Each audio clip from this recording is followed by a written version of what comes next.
Well, welcome back. Thank you for hanging out with me. It is a beautiful day. Happy New Year to you.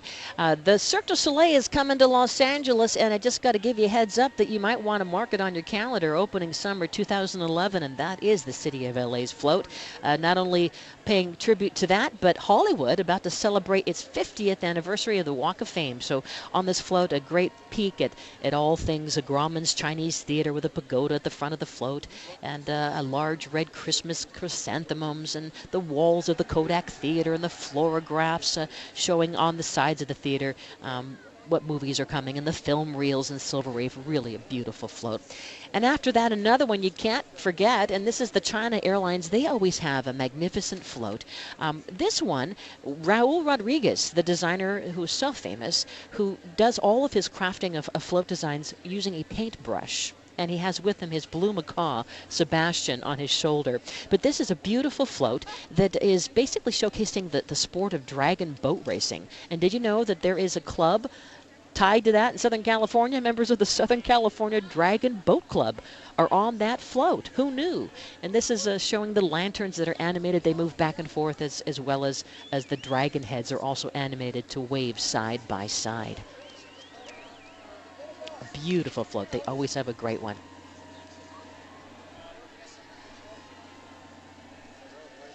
Now you might wonder what happens to these floats after all that beautiful, spectacular parade has gone by. It seems like it's a lot of work and then it's just there and gone. Well, the good news is that a lot of these floats become either a potpourri. Well, first they're going to be on display at the Post Parade today and tomorrow, which you can find out about. Go to tournamentofroses.com and you can get your tickets and take the shuttle. It's a great opportunity to go and see these floats up close in person. But then they also, the different communities will have fundraisers selling parts of the floats. It becomes garden art for some folks. And they'll sell some of the flowers, also give some of them away and take them to hospitals and to cheer people up.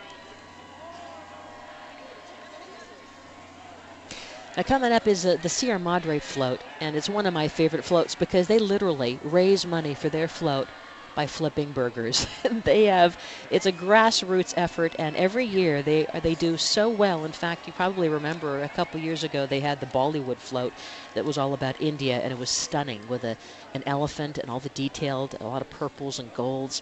Well, they win a lot of awards in spite of the fact that they have very little money. In fact, it's all done by community fundraising. And what's so neat is there's about 15 families that put together the Sierra Madre float. And one lady flew in from England because she thought it was so cute how this community did this. And at the time, she actually was getting over the loss of her husband. And she thought, what a great way of just kind of forgetting your troubles and getting your hands all messy with glue. And so she put together a lot of the monarch butterflies that are on this float. It actually is a tribute to the missions of California. And the designer of this float, his name is Charles Meyer. He said, you know what?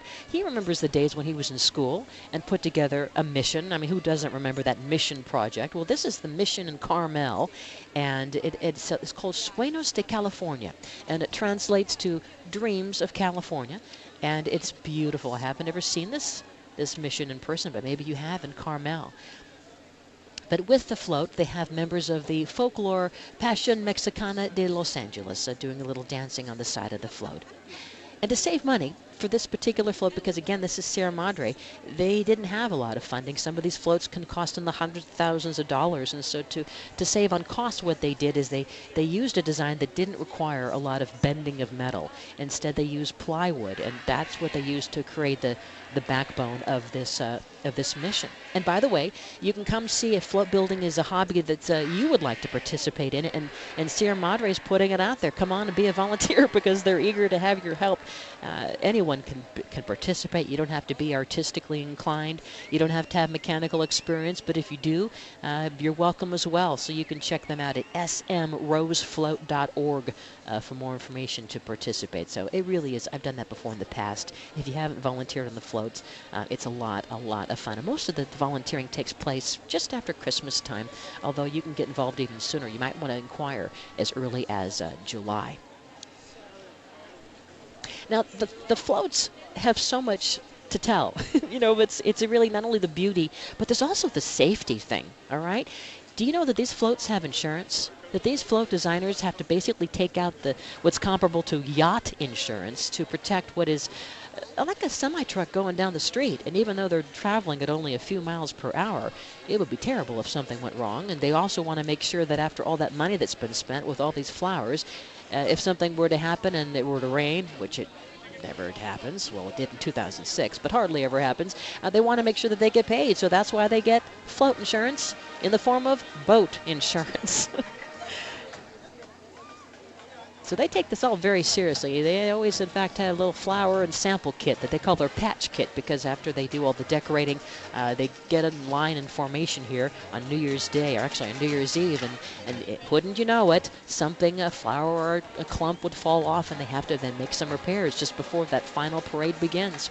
But we're well into it, into hour two, and we have much more excitement as our special coverage brought to you by the Lions Club International, a beacon of hope since 1917, and Bayer Advanced all-in-one rose and flower care, the no-spray formula that works 3 ways, controlling bugs and disease and feeds for brighter and vibrant flowers. Our special coverage of the Rose Parade, where it all happens, the corner of Orange Grove in Colorado, continues. Don't you go away. I'm Cindy Dole, and we're back in just a flash. Well, welcome back. Happy New Year to you. We were just talking a little moment ago about the Sierra Madre float, and we were talking about the need for insurance and who knew and who, go figure. But you know what happens? Even though these floats are powered by an engine and a driver, the Sierra Madre float now is being towed by a tow truck.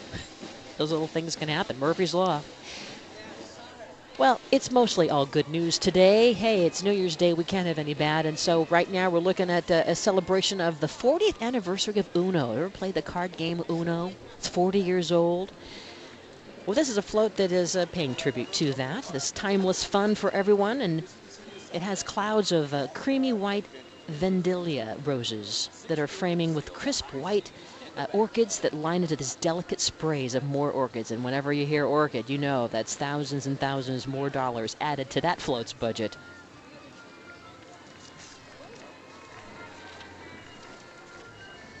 Very cute float.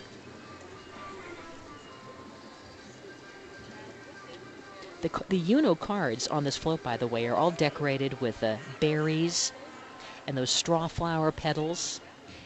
And then there's fantasy trees that are created with shades of hot pink and brilliant yellow.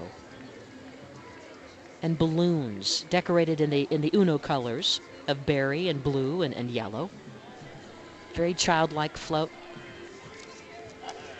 It has a highly animated and entertaining feel to it, by the way. And a grandmother is raising her arm with, as she's won the Uno card. I win! And all the grandkids are reacting in excitement. A lot of fun. There's a lot of hydraulic and electrical power units, by the way, incorporated into the design of that float.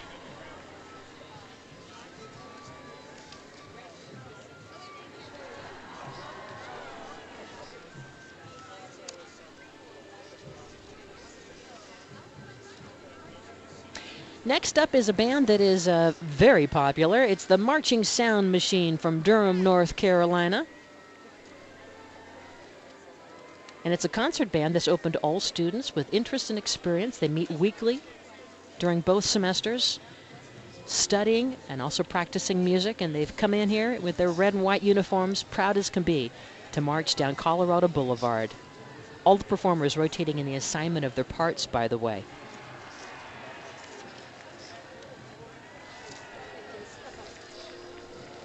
So really, this is not just about floats. While there are 47 of them this year, it's about the bands as well as the equestrian units and the whole show that comes together.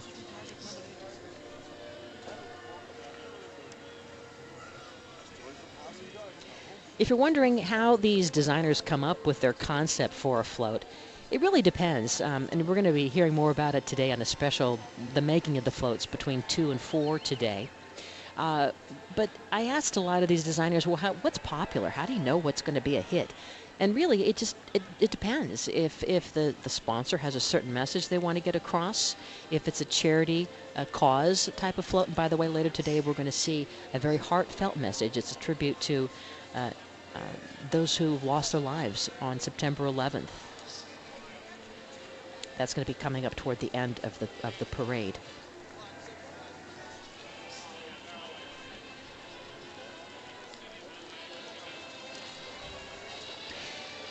Well, you got to love those Clydesdales. The Clydesdales and the Spirit of St. Louis now making their way, a tradition here in the Rose Parade. And if you've ever been to Missouri, it's so much fun to go to see where they have the Clydesdales, and you can go and visit them where they raise these beautiful horses. It's a lot of fun. It's a great tourist attraction, but the city of St. Louis has been participating in the Rose Parade for a number of years, and they're proud to be participating again today. Another band making its way down the street. Let's give them a listen.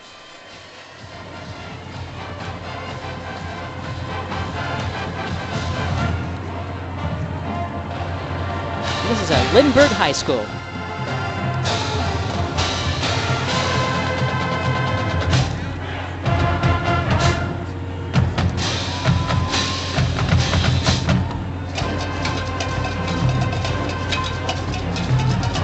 Lindbergh High School from St. Louis, Missouri, appropriate, as they are right by the Spirit of St. Louis, and of course that was the Anheuser-Busch float just prior to them. The Anheuser-Busch float paying tribute to the memory of the sacrifices made by our nation's veterans. Great float with an eagle and a flag, and as we were talking earlier, you know, those flags are one of the hardest things to represent for these floral designers, because blue is really difficult to get a true blue. Sometimes it's kind of more purpley blue, but the eye plays tricks on you. You see the blue and the flag and you think, that's red, white, and blue. That's Old Glory. You're listening to special coverage of the Rose Parade here on KFWB News Talk 980. We have several more great floats to tell you about.